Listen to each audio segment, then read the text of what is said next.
Sabia que suas postagens nas redes sociais podem dizer muito sobre sua saúde mental? Já imaginou de repente receber um alerta? Atenção! Em virtude dos seus últimos comportamentos, sugerimos que você procure o CAPS mais próximo. Se você está curioso para saber como a ciência está usando essas informações e o que isso significa para o futuro da saúde mental, siga comigo até o final. Vamos lá!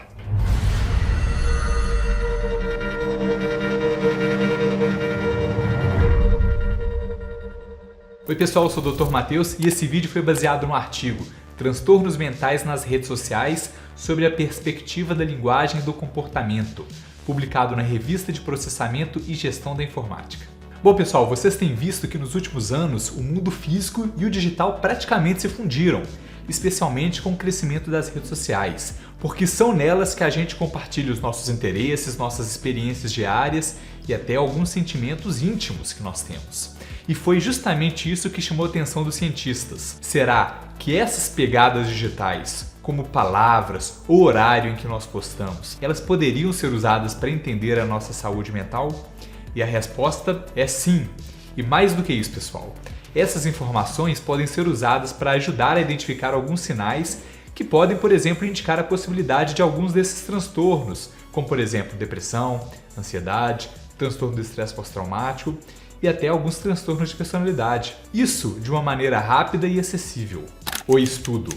Então pessoal, o estudo ele analisou duas redes sociais bem diferentes. O Twitter, que tem um limite de caracteres até relativamente baixo, e o Reddit, onde os usuários têm mais liberdade para escrever. O objetivo era entender como as pessoas com transtornos mentais, como por exemplo depressão ou transtorno do estresse pós-traumático, como elas se diferenciam de usuários que não têm essas condições. E olha só que interessante, os resultados mostraram que as diferenças são mais marcantes no Reddit, já que lá a linguagem e o comportamento das pessoas com transtornos se destacam mais do que no Twitter, onde que o formato no Twitter é mais curto e mais direto, e com isso as postagens acabam dificultando essa distinção, essa interpretação. Isso até já era de se esperar, né pessoal? Já que uma plataforma que permite que o usuário possa escrever mais, fica mais fácil de a pessoa poder expressar, por exemplo, suas emoções, sentimentos e até o seu inconsciente. Outra descoberta importante foi que pessoas com transtornos tendem a expressar emoções com mais frequência nas redes sociais, seja alegria, tristeza ou até mesmo medo. E dentro do Twitter, os usuários com transtorno do estresse pós-traumático mostraram um padrão de escrita mais fácil de identificar do que aqueles com depressão. Interessante, né? Linguagem e emoções. Agora, pessoal, vamos discutir um pouco mais a questão da linguagem. O estudo encontrou alguns padrões bem curiosos. Por exemplo, pessoas com depressão tendem a usar muito mais pronomes pessoais, como eu. Isso, pessoal, pode refletir, por exemplo, o maior foco em si, algo que é muito comum, de fato, nos transtornos depressivos. Algo interessante, pessoal, é que Sigmund Freud, pai da psicanálise, ele só conseguiu desenvolver o seu famoso ensaio sobre melancolia. Melancolia é o que hoje nós chamamos de depressão, transtorno depressivo maior. Só conseguiu desenvolver isso após ter desenvolvido sua teoria sobre o narcisismo, em que narcisismo teria um sentido mais amplo do que a gente usa atualmente, no sentido de amor próprio ou energia psíquica investida no próprio ego, em si mesmo. E aí ele viu que na melancolia, na depressão, tem um aumento desproporcional da energia psíquica voltada para a própria pessoa. Daí faz sentido que nessas situações, de fato, a pessoa use mais o eu, ou pense mais em si mesma. Também foi notado que as emoções aparecem de forma diferente dependendo da plataforma. No Reddit, usuários com transtornos expressam mais tristeza e medo, enquanto que no Twitter, emoções positivas como alegria, por exemplo, aparecem com maior frequência, pessoal. Isso certamente por conta da natureza imediata do Twitter. Então a pessoa já mostra o que está sentindo de maneira mais rápida até. E tá gostando do vídeo? Então aproveita para já deixar o seu like aqui no vídeo para ajudar a mais pessoas a verem um vídeo como esse. Comportamento nas redes sociais. E pessoal, não é só a linguagem que importa. O comportamento nas redes sociais também pode ser um indicativo de transtornos mentais. No Reddit, por exemplo, é mais comum as pessoas com transtornos mentais comentar em postagens já existentes do que criar suas próprias publicações. Isso mostra que essas pessoas passam a ter uma interação mais passiva. Já no Twitter, os usuários com transtorno do estresse pós-traumático fazem com maior frequência menções a outras pessoas. E isso talvez pode ser uma forma de expressar uma maneira que elas estão buscando o apoio, a ajuda de outras pessoas.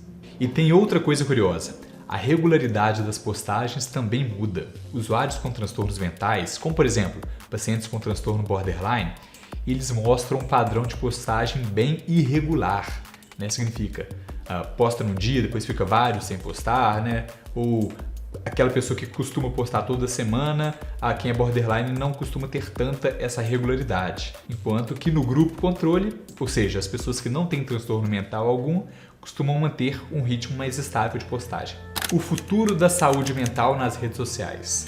Tá, beleza, doutor, mas o que isso significa na prática?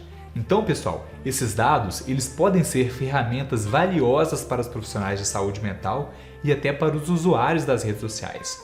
Imagina, por exemplo, um sistema que analisa essas informações e ajuda a identificar uma pessoa em risco mesmo antes de elas perceber.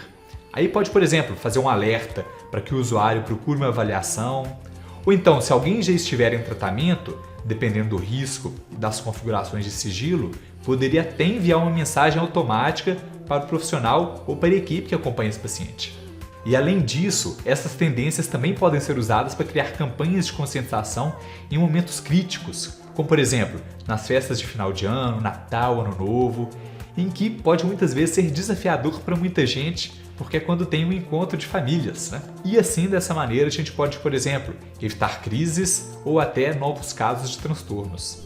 Beleza, pessoal, e agora que a gente explorou tudo isso, dá para ver como as redes sociais não são apenas um reflexo da nossa vida, mas também elas podem ser uma ferramenta interessante para entender a nossa mente. E se você acha vídeos como este interessante, não se esqueça de se inscrever no nosso canal, compartilhar esse vídeo com outra pessoa que possa gostar e ative o sininho para ser avisado assim que tiver um vídeo novo.